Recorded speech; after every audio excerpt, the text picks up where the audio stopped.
Ya, ini tadi tambah seru ya kita ngobrol. Saya menggarisbawahi bahwa era partisipasi ini kayaknya di mana-mana ya. Kita bisa lihat lah, ya, terutama dengan sosial media gitu. Akhirnya muncul DIY ya, do it yourself gitu, dan itu kuat sekali. Kita lihat potensi berkembang di mana-mana gitu. Nah, gimana dari pengamatan lapangan? Karena kelihatannya tadi yang nyanyi lah, yang bencana lah, yang nasionalisme itu gimana?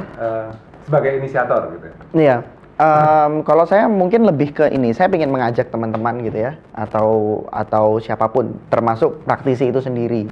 Yang pertama, untuk praktisi, uh, luangkanlah waktu tidak hanya untuk kepentingan, saya mengerti kepentingan pekerjaan yang artinya brief dan lain sebagainya, tapi luangkanlah waktu juga untuk mengenal apa sih kebutuhan Indonesia, kebutuhan bangsa, kebutuhan dunia, isu-isu itu gitu. Karena ada untungnya kalau para praktisi menyempatkan diri untuk itu, justru dia bisa mendapatkan insight dan ide. Betul. Untuk brandnya. Betul. Nah, yang kedua, justru untuk para user, para digital, kalau orang sebut sekarang digital savvy, artinya pokoknya kalau kamu into digital, kamu gemar sekali di digital, kamu akan berlama-lama di sana dan kamu belajar sendiri. Nah, kalau memang kamu sudah belajar sendiri, followers kamu banyak, atau kamu dekat dan punya banyak sekali teman-teman yang bisa kamu ajak untuk bergerak untuk sesuatu, ciptakanlah ide, beranilah untuk mengambil inisiatif for goodness. Kemudian kemas itu di dalam sebuah gerakan, dalam sebuah kegiatan atau aksi, gitu. Yeah. Dan itu meskipun tidak kita sadari, kita sudah melakukan do it yourself thing, gitu. Karena buat saya do it yourself itu harus di dalam, harus ada keinginan untuk membuat sendiri. Nah, sekarang itu semua alatnya ada. Semua channelnya sekarang sudah ada. Ada beberapa hal yang sesuai sekali nih kebetulan dengan buku Brand Gardener yang saya bisa simpulkan gitu ya.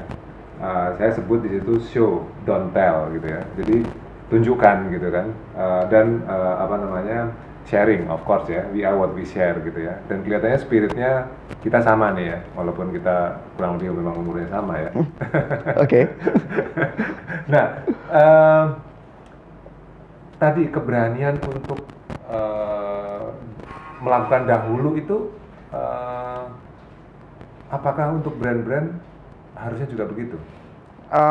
Karena saya mempunyai tantangan yang sama sebenarnya. Iya, masing-masing brand punya waktu kompetisi yang sama, 24 jam. Dan di sosial media itu hidup 24 jam. Ada satu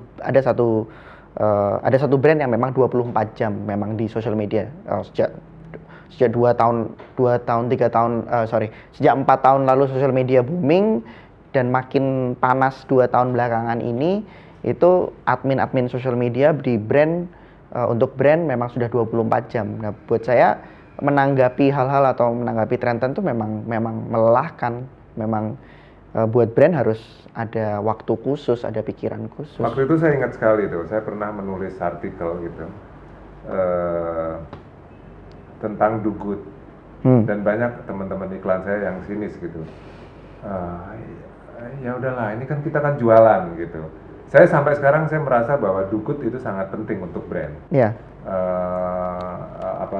Karena situasinya sudah lain dan memang secara psikologis audiens sudah berbeda gitu, dan kita nggak bisa top down lagi gitu. Iya. Makanya saya tanya dengan tajam gitu bahwa apakah brand-brand komersial gitu, bukan dalam bungkusan CSR, itu wajib untuk melakukan do good?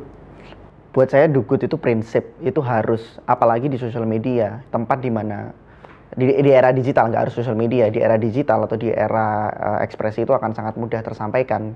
Itu do good, prinsip yang memang harus ada di dalam, nggak perlu ditunjukkan bahwa Anda memang baik, Anda memang bagus melakukan ini untuk masyarakat, nggak perlu. Pokoknya brand harus menanggapi sesuatu dan berprinsip do good.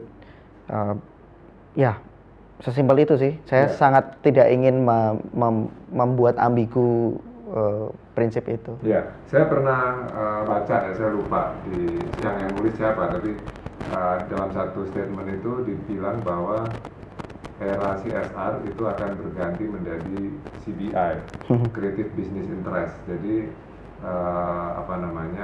interest kita ini yang harus nongol di area kebaikan itu gitu, dan saya percaya itu gitu, karena semua memang ya untuk bisa akhirnya orang nengok itu harus berbuat kebaikan, karena kan create meaning ya pada akhirnya. Kita bukan lagi image-nya begini atau pesannya begini, positioning-nya begini gitu. Nah, apakah memang ini sudah berubah dari kacamata Pungkas nih?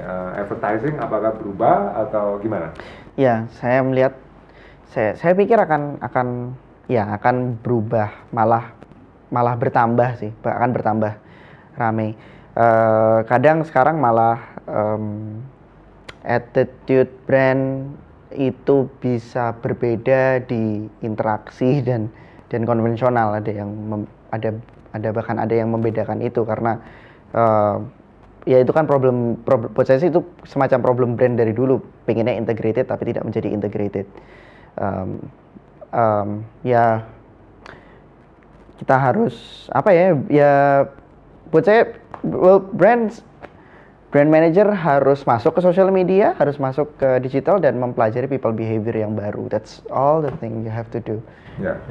Memang dari pengalaman saya, tantangan yang paling berat adalah kita harus menyamakan in the same page lah gitu, karena nggak terlalu mudah gitu, karena kepentingannya bisa jadi angle-nya berbeda gitu. Sementara kita juga di waktu yang sama kita melihat perubahan dari konsumen ya, yang semakin cepat gitu, dan perubahan psikologis konsumen maupun media, terutama sosial media.